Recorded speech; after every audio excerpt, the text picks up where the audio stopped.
नमस्कार व्यूअर्स, मैं हूं अमीश देवगन और आप देख रहे हैं देश का सबसे प्रभावी और सबसे देखे जाने वाला कार्यक्रम आर पार।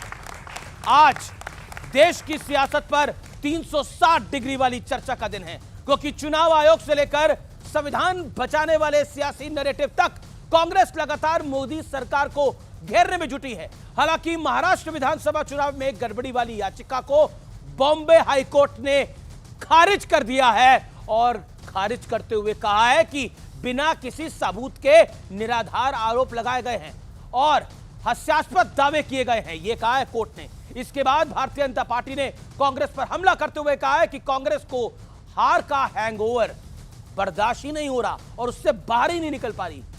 हैंगओवर नशे के बाद होता है, लेकिन कांग्रेस कह रही है कि बीजेपी उसके संविधान बचाओ वाले मिशन से घबरा गई है, इसलिए इमरजेंसी चिल्ला रही है। कांग्रेस यह भी कह रही है कि मोदी सरकार के 11 सालों के दौरान देश हर मोर्चे पर कमजोर हो गया है, विफल हो गया है। तो बीजेपी कह रही है कि लोकतंत्र पर आपातकाल का कलंक लगाने वाले हमें नसीहत ना दें। और दूसरी तरफ बाई इलेक्शन के रिजल्ट आए हैं, जिसने जोर का झटका कांग्रेस को दिया है और आम आदमी पार्टी को थोड़ी राहत दी है। तो आज इन्हीं तमाम मुद्दों पर देश की सबसे बड़ी बहस सियासत 360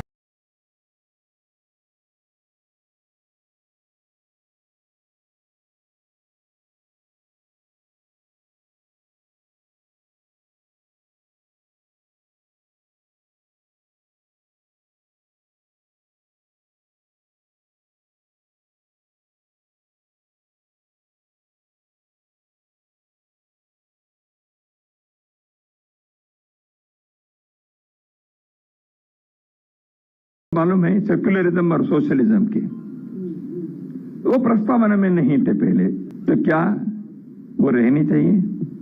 प्रस्तावना में ये विचार होना चाहिए। ये संविधान संशोधन करने का ऐसा खून कांग्रेस के मुंह लग गया कि समय समय पर वो संविधान का शिकार करती रही। सेक्युलर और सोशल शब्द तो डॉक्टर अंबेडकर, अगर वो उनकी सोच नहीं थी तो भला किस सोच के साथ ये शब्द जोड़े गए? संविधान पर हमला है। आदरणीय नीतीश जी, चंद्रबाबू नायडू साहब, जिनकी बिना पे ये सरकार आज सांसें ले रही हैं, उनको खुलकर सामने आना चाहिए। भारत का संविधान सोशलिज्म और गांधीयन प्रिंसिपल पे आधारित है, तो क्या उसे समाप्त करके अब गोडसे का सिद्धांत लाया जाए? इस बीच आपातकाल पर कांग्रेस ने अब तक का सबसे अजीबोगरीब स्टैंड लिया है। जिस नेता ने, जिस पार्टी की सरकार ने इमरजेंसी लगाई थी, संविधान के माध्यम से इमरजेंसी लगाई थी, संविधान के माध्यम से इमरजेंसी हटाई, 353 सीटें लेकर वही पार्टी, वही नेता फिर से आई। संविधान की धाराओं का उपयोग कर ही संविधान की हत्या का काम।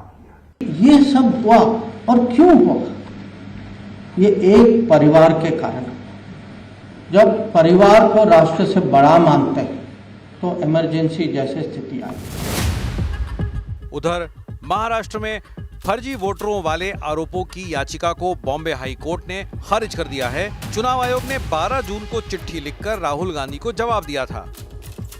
चुनाव आयोग ने कहा, हमने राहुल गांधी के आरोपों पर 24 दिसंबर 2024 को भी चिट्ठी लिखी थी। आपके पास कुछ सवाल या मुद्दे हैं तो सीधे हमें लिखें या फिर चुनाव आयोग में आकर मिलें। कांग्रेस के ईगल ग्रुप यानी empowered action group of leaders and experts ने चुनाव आयोग को जवाबी चिट्ठी लिखकर पुराने आरोप दोहराए। सूत्रों के मुताबिक चुनाव आयोग ने इस चिट्ठी पर आपत्ति जाहिर की है। चुनाव आयोग की आपत्ति इस बात से है कि चिट्ठी पर किसी के हस्ताक्षर ही नहीं है। चुनाव आयोग ने कहा है कि मतदाता सूची की पीडीएफ कॉपी पहले ही कांग्रेस के अधिकृत प्रतिनिधियों को दी गई है। चुनाव आयोग ने यह भी कहा है कि जब तक विपक्षी नेता या कांग्रेस अध्यक्ष की आधिकारिक चिट्ठी हमें नहीं मिलेगी या कोई मिलने नहीं आएगा, तब तक ये साफ नहीं हो पाएगा कि असली मांग है क्या। कांग्रेस पार्टी को और उनके नेताओं को हार के हैंगओवर से बाहर निकलना चाहिए। सवाल है कि क्या सियासत के लिए देश हित की अनदेखी हो रही है? और आइए मेहमानों से परिचय से पहले आपको बहस के मुद्दे बता देते हैं। देश हित पर पॉलिटिक्स से किसका हित है? वोटर लिस्ट पर बवाल, इलेक्शन कमीशन का जवाब, क्या शांत होगा विवाद? आपातकाल लगाने वाले संविधान को बचाएंगे, बड़ा पॉइंट है। आंख में आंख मिलाने वाली डिप्लोमेसी पर चीन में क्या मोहर लगी है जो राजनाथ सिंह ने वहां पर काम किया है, यह बड़ी बात है। और दूसरा सबसे बड़ा मुद्दा आज का जो हुआ है बाय इलेक्शन में, उसका असर क्या होगा इंडिया अलायंस के ऊपर। तो जोरदार तालियों से अभिनंदन है तमाम मेहमानों का। डॉक्टर अजय लोग, भारतीय जनता पार्टी के नेता प्रवक्ता, Somnath Bharti, former minister, former MLA, वरिष्ठ वकील, आपका अभिनंदन है। आम आदमी पार्टी के नेता अमित जमाई, आम आदमी पार्टी के नेता प्रवक्ता, विवेक श्रीवास्तव सीनियर लीडर लेफ्ट के हैं, मेरे साथ दीपक झा हैं कांग्रेस पार्टी के नेता प्रवक्ता, मेरे साथ जनता दल यूनाइटेड से जुड़ रहे हैं मिश्रा साहब, सत्य प्रकाश मिश्रा। जोरदार तालियों से आप तमाम लोगों का अभिनंदन है और जनता जनार्दन का अभिनंदन है। लोकतंत्र में जनता ही सबसे बड़ी होती है। सियासत का 360 डिग्री, तो सियासत का 360 डिग्री जब मैं शुरू करता हूं तो अजय लोग आप सामने आते हैं। मेरा सवाल आपसे यह है कि आखिरकार भारतीय जनता पार्टी भी 360 डिग्री घूमती है, 360 डिग्री ऐसे घूमती है, अजीत पवार को गठबंधन में लेती है और जब बीजेपी पे संविधान की हत्या का आरोप लगता है तो बीजेपी इमरजेंसी इमरजेंसी चिल्लाती है। देखिए, सबसे पहले अमित जी, जहां तक घूमने की बात रही तो पृथ्वी घूम रही है, तो बाकी लोग का क्या घूमना है? जब पृथ्वी घूम रही है तो हम सब घूम रहे हैं। और जहां तक रहा कांग्रेस की बात और संविधान की हत्या की बात, तो मैं एक बात राहुल गांधी के लिए कहता हूं कि जाको प्रभु दारुण दुख दीना, ताकि मति पहले हर लीना। हमारा कोई दोष नहीं है भाई, मति नहीं है, मति नहीं है। और जैसे जैसे मत देने वाले लोग हैं जो आपके स्क्रीन पे भी दिख रहे थे, ये 3 मत देने वाले, एक नाम में राम लगा लेने से राक्षसी प्रवृत्ति खत्म नहीं होती, ये बात याद रखिएगा। तो राम नाम वाले भी हैं, अच्छी अच्छी महिला भी हैं, तो जो जो मति दे रहे हैं ना, वो मति बिल्कुल मति गायब कर देती है। आप एक पर एक काम, आप तो कहते हैं कि राम के साथ, आप जयराम की बात कर रहे हैं, राम के साथ वाम भी है अब कांग्रेस के अंदर। वाम तो कब नहीं था कांग्रेस के साथ, आज हम लोग इमरजेंसी की बात कर रहे हैं। ये वाम चाइनीज दलाल लोग जितने हैं, ये तो इमरजेंसी का सपोर्टर थे उस वक्त भी, आज भी हैं कांग्रेस के पैर में। अब इनकी एक खासियत हो गई है, पहले ये कांग्रेस के पैर में पड़े रहते थे, अब ये कांग्रेस के सर पे सवार हो चुके हैं, कांग्रेस के दिमाग में घुस चुके हैं। कांग्रेस अब कांग्रेस नहीं है, वो वाम कांग्रेस है। कांग्रेस का दिमाग वामपंथी चला रहे हैं, जिसको हम आज के डेट में वोक कहते हैं। वोक, ठीक है, वोक कहते हैं। ओके ओके, एक लाइन और बोलूंगा, जी जी, एक लाइन बोल के खत्म कर। आपके 10 सेकंड है। और कोर्ट ने कहा कि हमारा समय खराब करने के लिए आते हैं, लेकिन थेथर का पेड़ होता है ना, 10 लाठी मारिए कोई असर नहीं पड़ता है। सुप्रीम कोर्ट में माफी मांग चुके, महाराष्ट्र कोर्ट से। बिहार में थेथर किसको कहते हैं? बिहार में सबसे बड़े थेथर है ना, कांग्रेस पार्टी थेथर है, राजद थेथर है, परिवारवाद को मानेंगे आज इमरजेंसी की देन है आपकी राय में। लेकिन देखिए, बॉम्बे हाई कोर्ट ने ये जो चुनाव आयोग वाला आपका नैरेटिव था, इसको ध्वस्त कर दिया। उसने बोला कोई प्रूफ नहीं है, फर्जी अनर्गल आरोप लेकर आप लोग आ जाते हैं, और उन्हें खारिज कर दी, याचिका सुनने लायक नहीं समझी। सोचिए ये कितना बड़ा झटका है आप लोगों को। लेकिन फिर भी अब बीजेपी कह रही है आप थेथर हैं, समझते हैं ना थेथर का मतलब? अमीश जी, जनता सब समझती है, जनार्दन रूपी जनता है, इनसे बड़ा यहाँ कोई विद्वान और कोई जज नहीं है। इनको तो हम सब भी प्रणाम करते हैं, सभी को प्रणाम करते हैं। इनके पार्टी में आपातकाल लगा हुआ है। अच्छा, हाँ, एक राष्ट्रीय अध्यक्ष 1 साल से पार्टी के ऊपर कुंडी मार के बैठा हुआ है, उसको बदल नहीं पा रहे हैं। जेपी नड्डा जी को मैं बोल रहा हूं, बिल्कुल जेपी नड्डा जी की देखिए मजबूती, ये लोग हटा नहीं पा रहे हैं, दम लगा रहे हैं, पूरा दम लगा रहे हैं, जोर लगा रहे हैं, नहीं हटा पा रहे हैं। बात यह है, मैं कहूंगा जहां सुमतिता संपत्ति नाना, जहां कुमतिता विपत्ति विधाना। भाजपा में इतनी कुमति हो चुकी है, आज देश आपदाओं से घिरा हुआ है। शास्त्रों में कहा है राजा कालस्य कारणम, राजा का जैसा भाग्य होता है देश की जनता वैसे बनती है। नरेंद्र मोदी जी ने, याद होगा आप लोगों को, बंगाल में कहा था 2014 में कि मैं आ गया हूं, मेरे भाग्य से दुनिया में क्रूड ऑयल सस्ता हो रहा है। आपका भाग्य बदला क्या? हमारा भाग्य बदला क्या? आज आपदाएं आ रही हैं। आप कह रहे हैं मोदी का आ रही है। सुनिए एक मिनट अमीश भाई, बोलने दीजिए। देश में इतनी बड़ी कोविड बीमारी महामारी आ गई, प्लेन क्रैश हो रहे हैं, जहाज क्रैश हो रहे हैं, हेलीकॉप्टर क्रैश हो रहे हैं, ट्रेन पे लोग मारे जा रहे हैं, लेकिन नरेंद्र मोदी जी का भाग्य है ना, देश को चमका रहा है। लोग मरे तो मरे, एक है ना कि हम घूमते हैं 360 डिग्री पृथ्वी की तरह, तो एक घूमते हैं, जुमलेबाज है, बयान बदलते हैं, सुबह कुछ बोलेंगे, शाम को कुछ बोलेंगे, इन पे भरोसा मत करिए। अच्छा, मैं आपने 1 मिनट से ज्यादा वक्त लिया, आपने बोला मोदी का भाग्य खराब है जी। मोदी पिछले 25 साल से कोई चुनाव अपना हारे नहीं है, मोदी का भाग्य खराब है, और राहुल जी का भाग्य कैसा है? फिर देखिए, जवाब दीजिए इस बात का। मोदी का भाग्य खराब है। राहुल जी का मत बोलिए, राहुल जी का भाग्य बहुत अच्छा है, ऐसे ही रहना चाहिए अगले 25 साल तक। भाग्य नरेंद्र मोदी, राहुल जी का भाग्य अगले 25 साल तक ऐसे नरेंद्र मोदी जी ने कहा था, आप लोगों को याद है कि नहीं याद है, क्या मेरा भाग्य मोदी का भाग्य खराब लग रहा है आपको? वो राजा है, सवाल नहीं सहता, वो राजा है, सवाल नहीं सहता, बस चापलूसी और जयकारा करवाता है। बिल्कुल, कलम चलाओ, सवाल करो तो कहता है गद्दार, चुप रहो और बन जाओ दरबारी। ओके ओके, दरबारी लोग हैं। ओके ओके, अजय लोग आप दरबारी लोग हैं। दिक्कत क्या है? और भाग्य खराब है मोदी जी का। मैं कांग्रेस का भाग्य खराब है, कांग्रेस एक नहीं, देश का भाग्य बिल्कुल खराब नहीं है, बर्दाश्त कर रहा है। ये 140 करोड़ लोगों का समर्थवान देश है। इस देश के, भारत के भाग्य के विधाता इस देश के युवा हैं, और उनका भाग्य उज्जवल है। देश का भाग्य खराब नहीं है। किसी का हो सकता है भाग्य खराब, किसी का भाग्य खराब हो सकता है। भारत भाग्य विधाता है, भारत भाग्य विधाता है, भारत का भाग्य खराब नहीं है। गलत बोला आपने ये। ओके अजय लोग, हमारे भाग्य खराब है भारत का। हमारे राष्ट्रीय गीत में लिखा हुआ है भारत भाग्य विधाता, जन गण मन में लिखा हुआ है भारत भाग्य विधाता। और ये कांग्रेस पार्टी जो 60 साल यहाँ पे राज कर चुकी है, बीच में नहीं, वो कहते हैं कि भारत का भाग्य खराब है। ये मोदी से असीम जलन, ईर्ष्या, द्वेष का नतीजा है। मैं इस पे कुछ नहीं कहूंगा, लेकिन एक बात कह देता हूं आपको, कांग्रेस बदल चुकी है। कांग्रेस जो पार्टी थी 60 साल में, इस देश की सबसे पुरानी पार्टी, जिसने राज किया, देश को बहुत कुछ दिया। जी। हर प्रधानमंत्री का योगदान मना नहीं करता हूं, लेकिन आज कांग्रेस वो नहीं है। आज कांग्रेस है गैंडी कांग्रेस, गैंडी कांग्रेस। और इस गैंडी कांग्रेस के जितने इटालियन पिज्जा के चमचे हैं, वो इसी तरह की भाषा बोलते हैं जो आपके टीवी पे दिख रहा है। ये देश को कोसते हैं, सेना को कोसते हैं, इस देश के भविष्य को कोसते हैं, इस देश के भाग्य को कोसते हैं, इस देश की प्रगति को कोसते हैं। अरे 11th फ्रजाइल इकोनॉमी से आज हम लोग 4th लार्जेस्ट इकोनॉमी है। मोदी का भाग्य करते करते आप भारत के भाग्य को खराब कैसे बोल दिया आपने?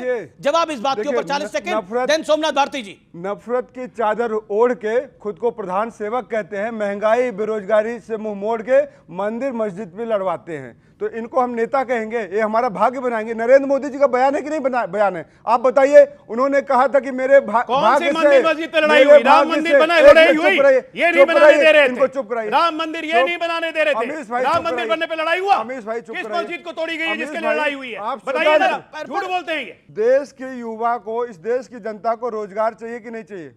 चाहिए। महंगाई से मुक्ति चाहिए। सस्ता सिलेंडर का वादा किया था, लेकिन वो निकला सस्ता सरेंडर। कर दिया सरेंडर। कौन सरेंडर निकला? अरे जो भी निकला, आप देखिए, देश की जनता समझदार है। ओके ओके तो ओके, सरेंडर करने वाला सत्यप्रकाश मिश्रा नहीं देगा। भारत का भाग्य खराब है। भारत माता और भारत के सभी सपूतों का भाग्य बहुत उज्जवल है। आज भारत दुनिया में चांद तक तिरंगा फहरा करके खड़ा है, तो भारत का भाग्य कैसे खराब है? हाँ, एक मामले में भारत माता को तकलीफ है कि मेरा जो विपक्ष का नेता है बड़ा नकारात्मक है, दिवा स्वप्न देखता है, झूठ बोलता है, कभी महाराष्ट्र पे झूठ बोलता है, कभी वायनाड पे झूठ बोलता है, फिर अमेठी में झूठ बोलता है, तो झूठा गांधी नाम पड़ जाएगा। इतना झूठ उन्होंने बोला है संविधान उठा उठा के हाथ में। तो संविधान को लेकर चलने वाले लोग यदि संवैधानिक संस्थाओं का अपमान करेंगे, सुप्रीम कोर्ट का अपमान करेंगे, तो सुप्रीम कोर्ट ने उनको बुलाकर फटकार लगाई है। तो इस मामले में मैं मानता हूं कि भारत माता थोड़ी तकलीफ में होगी कि ऐसा विपक्ष का नेता कहां से पैदा हो गया जिसने भारत को कहा कि इस स्टेट के खिलाफ लड़ना है। उनका एक बयान था। नरेंद्र मोदी जी जो आदरणीय प्रधानमंत्री है 11 सालों से, उनको ये पचा नहीं पा रहे। इन्होंने बार बार राजा कहा, वो खुद को प्रधान सेवक कहते हैं, वो सेवा की भाव से कहते हैं कि मैं देश नहीं झुकने दूंगा, तो इनको लगता कि भारत वही है। सवाल यह है, चूंकि इनकी आदत हो चुकी थी इंडिया इज इंदिरा और इंदिरा इज इंडिया, उस गर्भ से निकले हैं इनकी सोच पूरी की पूरी।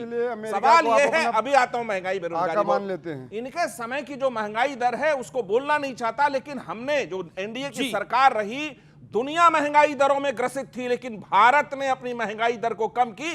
भारत में पहली बार ऐसा हुआ कि महिलाओं के खाते तक पैसा पहुंचाने की योजना शुरू हुई। आप कभी सुने हैं कि सिलेंडर फ्री में दिया जाएगा गरीबों को? 80 करोड़ लोगों को राशन देना पड़ा, क्यों? क्योंकि 70 साल में कांग्रेस ने देश की ऐसी हालत करके रखी थी कि गरीब और गरीब होते गए, अमीर और अमीर होते गए। सवाल ये था। अब मैं आता हूं इमरजेंसी पे। एक लाइन तो है, बोले एक line 10 second, then Somnath Bharti. ये सवाल था कि क्या संवैधानिक शक्तियों का सर्वनाश किसने किया? 25 जून 1975 को आधी रात को इस देश के संविधान को बेजान किया गया। क्यों? क्योंकि सारे मौलिक अधिकार समाप्त कर दिए गए, सारी पार्टियों को उठा के जेल में कर दिया गया, सारे नेता जेल में कर दिए गए। ये बताइए सोमनाथ भारती, सियासत 360 डिग्री है। भारत के भाग्य पे सवाल हो गया, मोदी जी के भाग्य पे सवाल हो गया, केजरीवाल जी का भाग्य कैसा चल रहा है? देखिए, मैं सारे साथियों को बड़ा ध्यानपूर्वक सुना। जिस प्रकार से उस वक़्त इमरजेंसी के दौरान देश के अंदर जो हमारे जो फंडामेंटल राइट्स थे, जो संवैधानिक संस्थाएं थी, सबको उन्होंने दरकिनार कर दिया था। जो 15 महीने का आपातकाल तब था, 11 साल का आपातकाल अब है। आप मुझे बताएं, अगर कोई चुने हुए मुख्यमंत्री को जेल में डालेगा, वो आपातकाल नहीं है क्या? डिप्टी सीएम को जेल में डालेगा, वो आपातकाल नहीं है क्या? क्या सांसदों को, झारखंड के सीएम को, दिल्ली के सीएम को जेल में डालेंगे? दिल्ली का चुना हुआ मुख्यमंत्री, दिल्ली की चुनी सरकार के अधिकार खत्म करेंगे। किसकी कंप्लेंट पे डालेंगे? कांग्रेस की कंप्लेंट थी। मैं तो वही पे बात बोल रहा हूं आपको, उसी पे आ रहा था मैं जी। ये कांग्रेस और भाजपा की नुरा कुश्ती है, दोनों की दोस्ती आ रही है, दोनों के हाथ मिले हुए हैं। ये दोनों मिलकर के बीच में नहीं बोले, ये दोनों मिलकर के संविधान की धज्जियां उड़ा रहे हैं। और इसी कारण से आम आदमी कांग्रेस और बीजेपी की दोस्ती दोनों पक्की वाली, पक्का वाला है। कैसे? आप देखिए ना, इसमें तो कोई यकीन नहीं। देखिए, आप सुनिए मेरी बात। 44 करोड़ का कैश में डोनेशन मिला कांग्रेस पार्टी को। मुझे बताइए, को हारने वाली पार्टी को कोई डोनेशन देता है? तो कांग्रेस, ये भाजपा ने डोनेशन दिलवाया कांग्रेस को। भैया पंजाब में हरा दिया, गुजरात में हरा दिया, हमेशा हारने वाली पार्टी है। दिल्ली का चुनाव ऐसे लड़ो कि भाजपा को फायदा हो। आज पूरे देश में एक बात प्रसिद्ध हो गया है जी कि राहुल जी क्यों नहीं जेल जा रहे हैं, क्योंकि दोनों की अंडरस्टैंडिंग हो गई है। हर तरह के करप्शन केसेस में, मतलब लूटा कांग्रेस। सुप्रीम कोर्ट ने साफ साफ ये बात कह दी, सुप्रीम कोर्ट ने साफ साफ ये बात कह दी अपने जजमेंट्स के अंदर कि भाई क्या एलिगेशन लगाया तुमने केजरीवाल जी के खिलाफ, जो जेल भेजा, अब तब जाकर के इनका मुंह बंद हुआ। मैं जानना चाहता हूं अमीश जी, मैं कांग्रेस के मित्र यहां खड़े हैं, भाजपा के मित्र खड़े हैं, कि भाई सिर्फ चुनाव के भाषणों तक है कि राहुल जी करप्ट हैं, दामाद जी करप्ट हैं, जेल कब भेजोगे? जेल कब भेजोगे भाई? अब ये तो जेल भेज, ये कह रहे हैं, अरे एक सेकंड, वो कह रहे हैं राहुल जी को जेल भेजो, रॉबर्ट वाड्रा को जेल भेजो। देखिए, आज बहुत अच्छा लगा, बहुत मजा आया सुन के कि जो इनको जेल भेजना है। राहुल जी को जेल भेजने वाली बात सुन के मजा आया। इनकी सुनिए, तो इन्होंने कहा कांग्रेस छोड़ने वाले तो नहीं है। अरे सुनिए, अरे दोनों की दोस्ती आ रही है। सुनिए, आज कांग्रेस तीसरे नंबर पर गुजरात में आई है। एक मिनट सुन लीजिए, गुजरात में 30 साल से भाजपा को रखने वाले ये लोग हैं। सुनिए तो सही, मोदी जी को भाजपा को रखने वाले 30 साल से सत्ता में कांग्रेस जिम्मेदार है। कांग्रेस जिम्मेदार है। ओके। एक रामायण में तुलसीदास जी ने बहुत अच्छी चौपाई लिखी है, जान न जाए निशाचर माया, काल इन्हें में कहीं कारण आया। तो रावण जो था ना, माता सीता का हरण करने साधु के भेष में आया था। तो आम आदमी पार्टी का जो आज आसुरी प्रवृत्ति है, आज यहाँ बेनकाब हो चुकी है। इनको किसके साथ खड़े होना है, किसके साथ नहीं खड़े होना है, ये आज खुद भी अपने आप को बेनकाब कर चुके हैं। अब इन पे मैं कुछ कमेंट नहीं करूंगा। बात बताइए, एक मिनट सुनिए, एक सेकंड, इतना लाखों लोग बेघर हो रहे हैं, अमीश भाई, झुग्गियां तोड़ी जा रही हैं। जी। क्या कांग्रेस ने आवाज उठाई? अच्छा, वो कह रहे राहुल गांधी ने मोदी के साथ, एक सेकंड, राहुल गांधी ने मोदी के साथ साठगांठ कर ली है। ये तो अरविंद केजरीवाल ने पहले भी बोला था दिल्ली के चुनाव में, अभी भी सोमनाथ भारती बोल रहे हैं साठगांठ कर ली है राहुल गांधी ने मोदी के साथ, इसलिए वो जेल नहीं जा रहे। जैसी करनी वैसी भरनी, झूठा आरोप लगा के लोग आए थे, आरोप लगा के, और खुद लाखों लोग बेघर हो रहे हैं। कांग्रेस एक सेकंड, 10 सेकंड चुप कराइए इनको। बात है कि आज देश उस महापुरुष को ढूंढ रहा है जिसके सहारे इन लोगों ने देश में झूठ का व्यापार फैलाया था। उस महापुरुष का नाम है अन्ना हजारे। कहां गए भाई? नरेंद्र मोदी के खिलाफ मौन धारण कर चुके हैं, बीजेपी के राज्यों के खिलाफ अन्ना मौन को धारण मत कर कुछ चुके बोलिए। हैं। नहीं, क्यों नहीं बोलेंगे भाई? जो देश की खातिर लड़ता है वो देश की खातिर लड़ेगा, जनता के लिए लड़े, हम स्वागत करते हैं। लेकिन आम आदमी पार्टी और भाजपा, मैं एक मौका, अच्छा 60 घंटे आपकी राहुल गांधी के साथ। हाँ बोलिए बोलिए भाई साहब, अरविंद केजरीवाल कहाँ है आजकल? बिल्कुल है, कहाँ है? नजर आए किसी को? किसी को नजर आए? गुजरात में। अरे ऐसा दिल्ली से भागे, गढ़ में ऐसा दिल्ली से भागे, मोदी जी के गढ़ में से भागे जैसे अरविंद केजरीवाल मोदी जी के गढ़ में खसरा जब खत्म होता है, मोदी जी के हरा क्या रहे हैं, वैसे अरविंद केजरीवाल दिल्ली से को हरा क्या रहे हैं? अब गए पंजाब। अजय जी, पंजाब का चार्टेड प्लेन लेके घूम रहे हैं, दिल्ली नहीं आ रहे हैं डर के मारे। अजय जी क्या बकवास करेंगे? चोरों की फैक्ट्री है ये, माननीय अजय जी, चोरों की फैक्ट्री। जेल यात्रियों को बचा रहे हैं। देखिए वकील है ना सुप्रीम कोर्ट में, सारे चोरों को तो यही बचा रहे हैं अपनी पार्टी के, सारे लुटेरे को तो यही बचा रहे हैं। चलिए अब सोमनाथ भारती के ऊपर बीजेपी और कांग्रेस दोनों सवार हो गई है। 10 सेकंड में दे रहा हूं, बोलिए सोमनाथ जी। सुनिए, ऐसा है, मोदी जी के गढ़ में घुस गुजरात में, आप गुजरात में वहां से सीट दुगनी मार्जिन से जीत के आना, ये अपने आप में बहुत बड़ी अचीवमेंट है। जीते तो सही भाई। सुनिए, और कांग्रेस कहाँ है? वो बताए तो, तीसरे नंबर पे कांग्रेस, वो माइनॉरिटी डोमिनेटेड सीट है, और भारतीय जनता पार्टी उस सीट को आज तक नहीं जीती है। पहली बार 2007 के ये कांग्रेस इनका नूरा कुश्ती है कि मुसलमान भाईजान किसके साथ।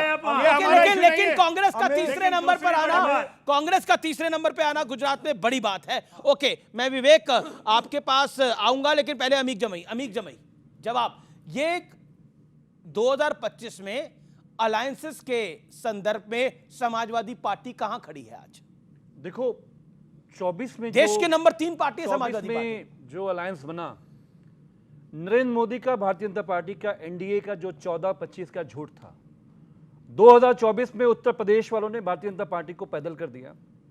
वो प्रधानमंत्री जो 5 लाख के बहुमत से वाराणसी से जीतते थे, 1.5 लाख से बचे हैं। हमारे समाजवादी के जो मेंबर ऑफ पार्लियामेंट्स है 2.5 लाख से जीत रहे हैं, 2 लाख से जीत रहे हैं, 4 लाख से जीत रहे हैं। यह दिखाता है कि पूरे देश में नरेंद्र मोदी ने 2014 से जो झूठ बोला, क्या यह बात सही नहीं था? उन्होंने ये कहा था कि जैसे ही मैं आऊंगा किसानों को उनकी फसलों का दाम मिलेगा, नहीं कहा था। उन्होंने हमको आपको राष्ट्रवाद के नाम पे यह नहीं बताया था कि मैं आऊंगा तो देश की सरहदों को महफूज करूंगा, कांग्रेस अलायंस करिएगा। सरहदों का जो महफूज की बात थी, क्या चाइना से जो जमीन कब्जा हुई, नरेंद्र मोदी का मुंह जो, अरे पर चाइना को जमीन दी किसने थी? खुला अमीक भाई, तो चाइना ने कब्जा किया, नरेंद्र मोदी चुप, क्योंकि सबसे बड़े इन्वेस्टर जो चाइना है वो गुजरात में है। 2 करोड़ नौकरी नहीं कहा था मेरे बड़े बुजुर्गों, सब लोग बैठे हो नौजवानों, कहां है वो 2 करोड़ की नौकरी? निर्मला सीतारमण साहिबा ने भारत की संसद में कहा, कि हम 50 लाख से भी ज्यादा नौकरी सालाना नहीं दे पाए। तो झूठ कहां है बोले? अजय लोग 30 सेकंड। देखिए लगातार ये बात बोल रहे हैं बिना फैक्ट और फिगर्स के। मैं चैलेंज करता हूं, आपके लिए तानाशाही है देश के अंदर? नहीं, तानाशाही नहीं है, क्या है? आता हूं मैं तानाशाही पे भी आऊंगा। पहले तो एम्प्लॉयमेंट दिन रात आप मोदी को गाली देते हैं, बीजेपी को गाली देते हैं और तानाशाही है। ये प्रोग्राम आप इसलिए करवा रहे हैं 2014 समाजवादी नेताओं ने कुर्बानी दी थी, इसलिए आज आप प्रेस की स्वतंत्रता को इस्तेमाल कर पा रहे हैं। परिवारवादी कुर्बानी नहीं देते हैं, ये समाजवादियों की देन है। अरे एक मिनट, समाजवादियों की देन है से लेके अभी तक ईपीएफओ के डेटा बिल्कुल सही कह रहे हैं आप। समाजवादी पार्टी, समाजवादियों की ये देन है, लेकिन करंट समाजवादी पार्टी की ये देन नहीं है ना। वो समाजवादी पार्टी वैसी है, समाजवादी पार्टी थे जो परिवारवाद के खिलाफ समाजवादियों की वजह लोहिया थे। ईपीएफओ का डेटा निकाल के देख लीजिए, 27 करोड़ 54 लाख आदमी का रजिस्ट्रेशन हुआ है। ये उन्हीं को होता है जिसका जॉब मिल चुका है। रोजगार बोला 10 साल रोजगार। एक मिनट, ईपीएफओ का डेटा निकालिए जो कह रहे हैं कि 2 करोड़ रोजगार, 11 साल के लीजिएगा तो 22 करोड़ थे, 27 करोड़ ईपीएफओ में आ गए। नंबर 1, बेरोजगार जरूर हुए, मैं मानता हूं, और मुझे बहुत फक्र है कि बेरोजगार हुए। अखिलेश यादव को 17 से बेरोजगार कर दिया, कांग्रेस पार्टी को 14 से बेरोजगार कर दिया, और करते रहेंगे आम आदमी पार्टी को 2024 में बेरोजगार कर दिया, करते रहेंगे ऐसी बेरोजगारी। इन सब चोर डकैत को बेरोजगार करना जरूरी है देश के लिए, और मोदी जब तक रहेगा ना, ऐसे ऐसे चोर डकैत बेरोजगार होंगे। मैं एक लाइन बोलना चाहता हूं, मैं मौका दूंगा आपको। विवेक का एक बार भी नहीं आया। तानाशाह बोला था, तानाशाही इस देश ने देखी थी 25 जून 1975 को। और भाई दी वे इमरजेंसी 15 महीने के लिए नहीं लगा था भाई साहब, 21 महीने के लिए लगा था। 21 महीने के लिए लगा था। जो इमरजेंसी है वो तो वास्तव में ही अभी भी देश में दिखाई दे रही है, अदृश्य इमरजेंसी दिखाई दे रही है। कैसे? मैं इसका प्रमाण देता हूं सर। राजनीति विचारधाराओं से चलती है, विपरीत विचारधाराओं के नेताओं को भी जबरदस्ती ईडी और सीबीआई का डर दिखा के अपने भाजपा में मिलाया गया सर। आपकी जानकारी है कि अगर इमरजेंसी होती तो आप ये सब भी बोल नहीं पाते, लेकिन इमरजेंसी दिखाई दे रही है आपको मुल्क के अंदर। ओके, खड़े होकर कोई बोलना चाहता है? इमरजेंसी दिखाई दे रही है आपको? कोई इमरजेंसी नहीं है, आपने बिल्कुल सत्य कहा। अगर ऐसा होता तो ये भी नहीं बोल पाते और वो भी वहां से नहीं बोल पाते। जी, अगर इमरजेंसी होती तो ओके। तानाशाही आपको लगता है? इमरजेंसी का मतलब क्या होता है? जरा 25 जून 1975 की बात थी, जब 1 करोड़ 10 लाख लोगों की नसबंदी हो गई, प्रेस बंदी, मोर्चाबंदी, हर जगह पाबंदी लगती थी, जब 2.5 लाख सरकारी नौकरी से लेकर के मीडिया कर्मियों को जेल में डाला गया था, उसको कहते हैं तानाशाही। ये भारत के अंदर तानाशाही नहीं चल रही है। बहुत बढ़िया बात, बहुत बढ़िया बात। मैं आपकी बात आता हूं। ये देखिए, कांग्रेस, राहुल गांधी ने मोदी के साथ साठगांठ कर रखी है, इसलिए वो जेल नहीं जा रहे हैं। आम आदमी पार्टी कह रही है। विवेक बाबू, ये तब सोचना चाहिए था जब इंडिया अलायंस के पार्ट बने थे, तब नहीं दिखा किसी को कि लंबा इतिहास है कांग्रेस पार्टी का। कांग्रेस का होना इस मुल्क में जरूरी है। हम लड़ते हैं, हम कांग्रेस से आज भी लड़ते हैं और केरल में लड़ेंगे चुनाव। स्टेट की अपनी डायनामिक्स है, लेकिन इस देश को कम्युनल ताकतों से बचा के रखने के लिए, चाहे सोमनाथ भारती जी आम आदमी पार्टी हो या लेफ्ट हो या समाजवादी हो, कांग्रेस के साथ एक गठबंधन, एक तालमेल इस मुल्क में अपोजिशन की जरूरत है। गुजरात में तो कांग्रेस तीसरे नंबर पे आई, आम आदमी पार्टी चुनाव लड़ना छोड़ दे। देखिए, वो नहीं, हमने नहीं कहा, लेकिन तालमेल जरूरी है। दिल्ली के अंदर जो हुआ, हरियाणा में जो कांग्रेस ने गलती करी, अगर हम आपस में इंडिया अलायंस के घटक दल मिल करके तालमेल नहीं करेंगे, उसका फायदा सिर्फ सांप्रदायिक ताकतों को होगा। देश पिछड़ेगा, पिछड़ता चला जाएगा आपका देश। पंजाब में क्या करना चाहिए? आम आदमी पार्टी को सब कुछ बता रहे हैं, तो आम आदमी पार्टी को पंजाब में क्या करना चाहिए? आप फ्रेंडली कंटेस्ट जरूर करिए, लेकिन आप जैसे हम केरल में लड़ते हैं, पहले हम बंगाल में लड़ते थे, लेकिन हमारा मानना है बंगाल से एक्सटिंक्ट हो गए। देश को अगर बचाना है और कॉन्स्टिट्यूशन की स्पिरिट अंबेडकर की जो है, पंजाब में आम आदमी पार्टी और कांग्रेस एक है। आप कह रहे हैं पंजाब में आम आदमी पार्टी और कांग्रेस एक हो जाएंगी? नहीं, एक नहीं भी हो सकते। Have a friendly contest. लेकिन अगर आप कांग्रेस को उठा करके देशद्रोही या आप इस तरह से प्रेजेंट करेंगे कि उसकी आवश्यकता नहीं इस मुल्क में, उसने सिर्फ खराबी करी, गलत है ये चीज। ओके, जरूर फ्रेंडली कंटेस्ट करेंगे आप कांग्रेस के साथ? इसका मतलब है कांग्रेस के साथ दोस्ताना लड़ाई। देखिए, जिस पार्टी ने अभी विक्रम मजीठिया को के अरेस्ट को की निंदा की है, उससे हम क्या बात करें? विक्रम मजीठिया ने पंजाब के युवाओं की जो जवानी है उसको ड्रग में धकेल दिया। उस व्यक्ति के लिए सपोर्ट में खड़े हो रहे हैं कांग्रेस वाले, उस व्यक्ति के सपोर्ट में भाजपा वाले भी खड़े हो रहे हैं। इससे बड़ा दुर्भाग्य क्या हो सकता है पंजाब का और भारत का कि आज ड्रग बेचने वाले व्यक्ति के सपोर्ट में लोग खड़े हैं। ओके, जवाब। दूसरी बात मैं बताना चाहता हूं, एक सेकंड में बात करूं। जी। क्या है कि देखिए, इंस्टीट्यूशंस आफ्टर इंस्टीट्यूशन, वो कह रहे हैं कांग्रेस का साथ दीजिए आप। कांग्रेस साथ दे दें? कहां कह रहे हैं? आपके सामने कह रहे हैं भाजपा के लिए साथ दे दें? नहीं, भाजपा के लिए। किसके लिए साथ दे दें? नहीं। देखिए, देश के अंदर सबने ये देखा, सबने देखा, आप सुनिए, हम तो साथ खड़े थे, आप सुने, लेकिन सुनिए, कांग्रेस ने जो धोखेबाजी की है उसको माफ नहीं किया जाता। ओके, जवाब। देखिए, आप पहली क्लैरिटी बड़ी क्लियर सी है जो आम आदमी पार्टी को क्लियर करना पड़ेगा कि कांग्रेस की आइडियोलॉजी को ये मानते हैं सेकुलर या नहीं मानते हैं। मैं अरविंद केजरीवाल को फिर भी एक समाजवादी नेता मानता हूं और मैं उनके अरेस्ट को गलत मानता हूं। कांग्रेस भी खड़ी हुई थी जब उनको अरेस्ट किया गया, और जो सारे आप चाहते हैं आम आदमी पार्टी सरेंडर करते पंजाब में? नॉट सरेंडर, आप जरूर लड़िए एक राज्य के अंदर, लेकिन आपको कांग्रेस के साथ नेशनल गठबंधन में आना पड़ेगा। कांग्रेस बड़ी पार्टी है, 100 सीटें हैं उसके पास। तो फिर इनको पंजाब में कौन वोट डालेगा? के साथ वो राहुल गांधी एक बड़ी आवाज है। आप इनको ये दिल्ली से निपटे, पंजाब में भी निपटाना चाहते हैं? मैं 10 सेकंड सिर्फ एक लाइन आपने पंजाब में पंजाब को लेकर आप क्या कहना चाहते हैं? पंजाब में फ्रेंडली कंटेस्ट जरूर करें आपको पंजाब, लेकिन कांग्रेस के साथ हालात रखें। पंजाब के हालात कैसे हैं? नहीं, कांग्रेस इज आल्सो अब वो चढ़ रही है, कांग्रेस भी आगे तो मतलब आम आदमी पार्टी को, पंजाब में कांग्रेस चल रही है, आम आदमी पार्टी को सपोर्ट करना चाहिए। नहीं, अगर ना भी सपोर्ट करें, आम आदमी पार्टी भी एक बड़ी पार्टी है, रिस्पेक्टेड पार्टी है, अपना वजूद बचाना है, लड़े जरूर, लेकिन अन्य राज्यों में और अगर हो सके बिहार में आप कांग्रेस ऊपर जा रही है पंजाब के अंदर। कांग्रेस कहां ऊपर जा रही है? कांग्रेस तो आज एक्सटिंक्ट हो रही है, कांग्रेस तो खत्म हो रही है, और इस प्रकार से कांग्रेस चल रही है। इस देश के अंदर दो ही पार्टियां रह जाएंगी, एक तो भाजपा है, एक आम आदमी पार्टी है। ओके भाई, आपको तो माइनस ही कर दिया पूरी तरह से। प्रेम इनका निकल आया भाजपा के प्रति। भाजपा को चाहते कि भाजपा रहे और उसको गाली भी दे रहे हैं, कह रहे हैं कि तानाशाह। तो आप चाह रहे हैं। एक मिनट चुप रहिए। तो आप चाह रहे हैं हर जगह चुप रहिए ना, आप भाजपा के साथ खड़े हुए हैं। सम्मान सीखिए ना, सम्मान बचता नहीं है क्या? एक कंप्लेंट आप फाइल करें, सम्मान इनको डाइजेस्ट नहीं होता। अमीश भाई, बात है कि इनका भाजपा प्रेम जग जाहिर हो गया। कांग्रेस क्लियर नहीं कर पा रही है कि भाई लड़ना किससे है। कांग्रेस बहुत अपॉर्चुनिस्टिक पार्टी है, इसको मालूम ही नहीं कि लड़ना किससे है। अन्ना हजारे पीछे से हाथ मिला रखा है भाजपा से, जैसे बुजुर्ग, और चाहे वो समाजवादी हो, चाहे वो टीएमसी हो, चाहे आम आदमी पार्टी हो, छल लिया, सबको भारत माता को छल लिया, देखिए देश की जनता एक सेकंड, अरे आम आदमी को छल लिया। आपकी तारीफ में कुछ कह रहे हैं, आपकी तारीफ में कुछ कह रहे हैं। शांति शांति शांति शांति शांति यहाँ पे आप गिना रहे हैं कि 11 साल से अमीश भाई बिहार में अमीश सपना देख रहे हैं ये लोग। पूरा देश जान पा रहा है कि असली दुश्मन इस देश का अच्छा, राहुल गांधी आपको नेता के तौर पे कैसे लगते हैं आम आदमी पार्टी को? Is a non serious person. Non serious person है राहुल गांधी। ओके ओके, अमीश भाई, हाँ बोलो दीपक, बोलिए।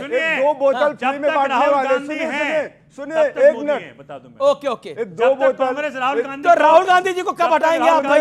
इनकी भविष्यवाणी है, जब तक राहुल जी है तब तक मोदी जी है। अमीश भाई, ये 2 बोतल जनता को फ्री में बांटने वाले, तो इनके पास कितनी फ्री क्या होंगी और किस अवस्था में रहते हैं? किसको नॉन सीरियस लेंगे, किसको नॉन सीरियस नहीं लेंगे? इनसे क्या सवाल करते हैं? राहुल गांधी जी को क्या समझेंगे? देखिए, राहुल गांधी नॉन सीरियस लेता है, यू एग्री?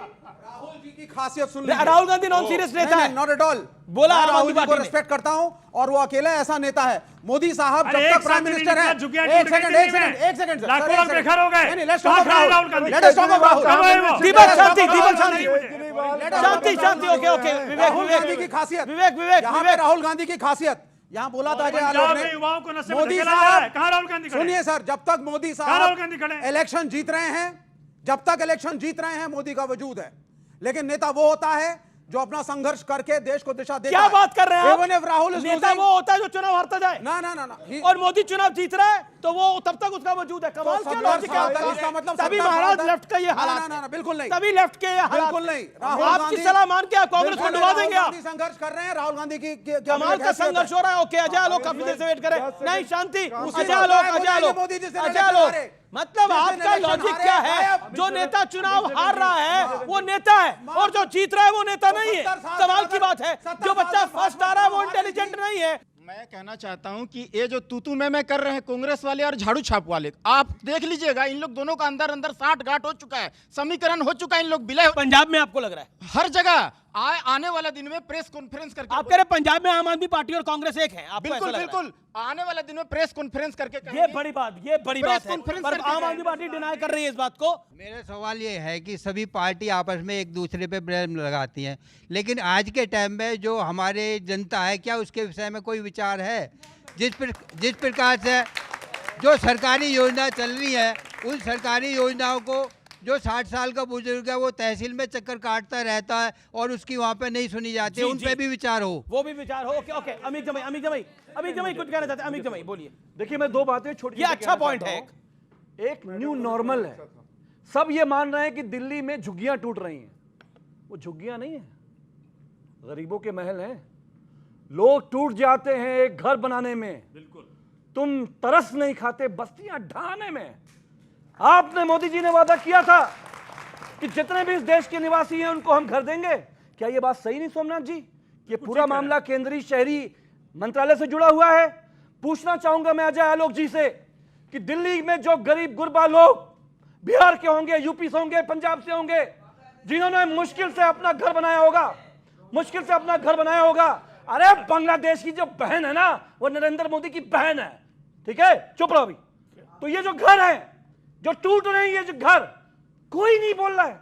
ऐसा लग रहा है कि जैसे सीरिया में मकान गिराए जा रहे हैं।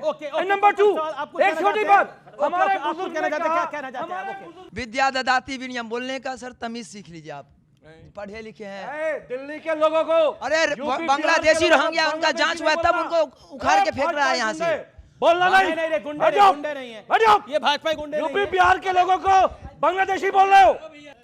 ये आपने इनको भाजपा गुंडा बोला। आप कहाँ पढ़ते हैं और आपका नाम क्या है? नहीं, आपने इनको भाजपा गुंडा बोला। ये आपका सवाल, आपको इनका सवाल पसंद नहीं आया, मेरा सवाल जवाब मत दीजिए। लेकिन इन्हें गुंडा बोल रहे हो। बांग्लादेशी बोलोगे? दिल्ली विश्वविद्यालय से। क्योंकि इसने भगवा गमछा डाला हुआ तो गुंडा है ये। स्वाभिमान है, ये हमारा स्वाभिमान है। क्या आप कहाँ से हैं, आप क्या पर? और ये कॉलेज से हैं, आप कौन से कॉलेज से पढ़ाई कर रहे हैं? आत्माराम सनातन धर्म कॉलेज। आत्माराम सनातन धर्म कॉलेज दिल्ली यूनिवर्सिटी का कॉलेज है, बड़ा फेमस कॉलेज है। ये 2023 में एडमिशन लिया है। बाबू कहाँ रहने वाले, किस जिले के हो? दरभंगा जिला, बिहार। आप इनका इंटरव्यू ले रहे हैं। बिहार के गरीब गुरबा लोग उजाड़े जा रहे हैं। बिहार के गरीब गुरबा उजाड़े जा रहे हैं। नहीं, बिहार के गरीब गुरबा उजाड़े जा रहे हैं। भारत है, कोई अन्य देश के व्यक्ति आके नहीं रह सकते हैं यहाँ। लैंड जिहाद चल रहा है, उस पे जांच पे आप ओके, उसपे वो कह रहे हैं कि जो झुग्गियां तोड़ी गई हैं वो और ये बिहार के रहने वाले हैं। ओके, आप बैठिए। अब एक सेकंड, ये व्यक्ति, ये लड़का बिहार का रहने वाला है, दिल्ली यूनिवर्सिटी में पढ़ रहा है, पॉलिटिकल ऑनर्स कर रहे हैं ना आप दिल्ली यूनिवर्सिटी के अंदर, और उनको कहा गया ये गुंडे हैं।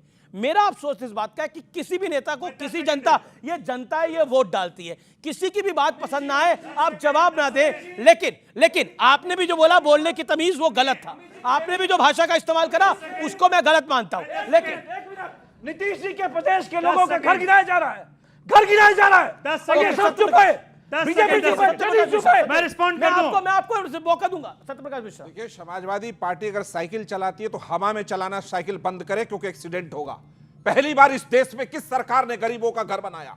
किसने सपना दिखाया गांव के गरीबों को और शहरों के गरीबों को कि तुम्हें पक्का मकान मिलेगा और 3 करोड़ लोगों को? यूपी बिहार के लोगों का मकान क्यों गिराया? ये अब आप बीच में बोलो। अमित भाई गलत है। अमित भाई प्लीज अमित भाई खाली वोट चाहिए बिहार का। मत करिए ये काम। आप बोल रहे थे, मैं आपको गंभीरता से सुन रहा था। और पहली बार दिल्ली बोल रहे हैं ना, ये दिल्ली में 4,500 अवैध कॉलोनियों को मोदी सरकार ने रेगुलराइज किया। पता है नहीं कुछ, डिबेट में पूछ के आ जाते हैं। अब आते एक बात, ये क्या है? ये तरीका ठीक नहीं है। एक बात, आप अगर जनता में अगर आपका विरोध है तो जनता को बताएंगे तुम गुंडे हो। ये समाजवादी पार्टी का असली चरित्र आज इन्होंने बताया है। सवाल ये है अमित जी, ये जो इंडिया घमंडिया गठबंधन है, मैं विवेक जी की सलाह पर बहुत सहमत हूं कि वो कह रहे फ्रेंडली फाइट होना चाहिए। लेफ्ट तो बचा नहीं इस देश में, तो सनम हम तो डूबेंगे, तुम दोनों कभी ले डूबेंगे, यही विवेक जी की सलाह है। लेकिन इनकी मान कौन रहा है? लेकिन इस बहस के अंदर, मैं सोमनाथ भारती, इस बहस के अंदर एक पब्लिक के आदमी को इन्होंने जो पहले शब्द बोले, मैं उसको ऑब्जेक्ट करता हूं। लेकिन बाद में इनको गुंडा बोला गया भाजपाई, वो बहुत गलत था। क्या ये भगवा गमछा डाल के आया है? मतलब आपने मान लिया भगवा भारतीय जनता पार्टी का ही रंग है, मतलब भगवा गमछा डाल के आया, उसको गुंडा बोल दिया आपने। इनको क्या बोलेंगे? ये भी भगवा डाल के आई है, क्या बोलेंगे इस महिला को क्या बोलेंगे आप लोग? दोबारा मैं कह रहा हूं, क्या बोल रहे हैं? दिल्ली में जो मकान गरीबों के गिराए जा रहे हैं, उन यूपी बिहार के लोगों को अगर बांग्लादेशी बोलोगे तो बर्दाश्त नहीं करेंगे। कोई बांग्लादेशी अगर ओके सोमनाथ भारती देना चाहे लोग अमित से रहिएगा। जो मेरा मित्र बोल रहे हैं यहाँ पे, अगर आप ऑब्जेक्ट करते हैं, जो भाषा का इस्तेमाल हुआ उनके लिए, अगर सच्चे में बिहार के होते तो लाखों लोग, ये क्या तरीका? लाखों लोग, सुनिए एक मिनट रुकिए, क्या लाखों लोग? क्या लाखों लोग? लाखों लोग जो बिहार के, ये तरीका ठीक नहीं है। बिहार के आज बेघर किए जा रहे हैं, ये इनका बहुत जिनके अच्छा मकान तोड़े जा रहे हैं, बांग्लादेशियों को बिहारी बता हाई कोर्ट के ऑर्डर के बावजूद मकान तोड़े जा रहे हैं, ऑर्डर के बावजूद मकान तोड़े जा रहे हैं। इसका दर्द उन्हें होता है। बिहार किसी पे बोझ नहीं बनता। बिहार अपने हक पर लड़ाई लड़ लेगा, आपकी जरूरत नहीं है। बांग्लादेश के लोग कहां से इनकी सरकार थी जो बॉर्डर के दौरान जिम्मेदारी है, बिहार और उत्तर प्रदेश के लोगों को सड़कों पर छोड़ दिया। सेंट्रल गवर्नमेंट की है। सोमनाथ भारती क्या हुआ? इनकी सरकार थी, कोविड के दौरान बिहार और यूपी के लोगों को आराम से भगा दिया दिल्ली से, खाना नहीं दिया, किराया बोल के नहीं दिया, वापस जाना पड़ा अपने देश में। ये बताइए बिहार। पानी पीजिए। अब देखिए ये तो हुआ था सोमनाथ जी, ये तो हुआ था दिल्ली के अंदर जब कोविड आया तो दिल्ली के लोगों को, दिल्ली में जो बिहारी और यूपी के लोग थे उनको सड़क पे छोड़ दिया गया था। ये हुआ था, लक्ष्मी नगर से गए थे, आनंद विहार से गए थे, जनकपुरी से गए थे। शांति।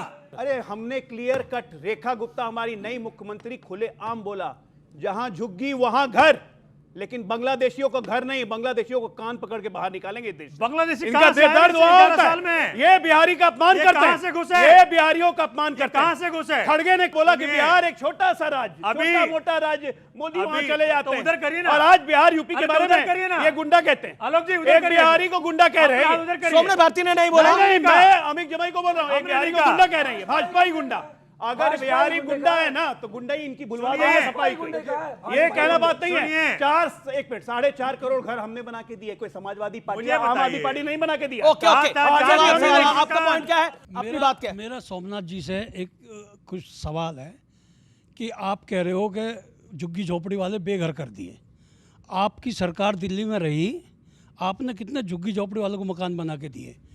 आज जो पुल के नीचे बसे हुए हैं, रेलवे लाइन किनारे बसे हुए हैं, वो सब आप ही की तो देन है, आप ही तो लेके आए थे।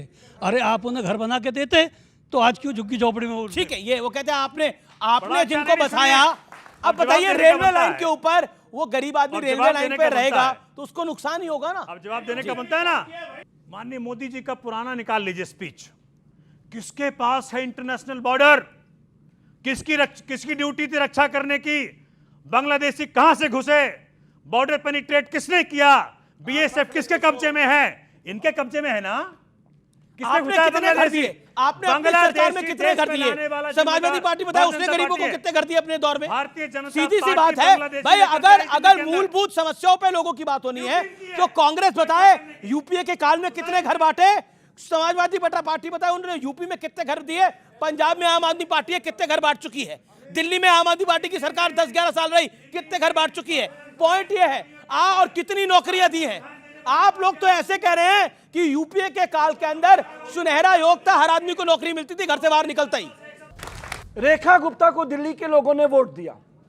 मुख्यमंत्री मेरे नेता अखिलेश जी के बारे में जो कहा वो तो आपको मालूम है, आपको सूट करता होगा आप लोगों को। हमने उसका विरोध किया। रेखा गुप्ता को भाजपा को लोगों ने वोट दिया। जब वोटवा लेना था तब वो गरीब गुरबा यूपी बिहार के लोग तोहार लोगन के वोटर रहलन, और जब वोट ले लिया तो लाइन से मैदान बना दिया। हमारा यह कहना है कि जब आप किसी को शिफ्ट करते हैं, ओके। मैं अपने दोस्त के साथ खड़ा हूं।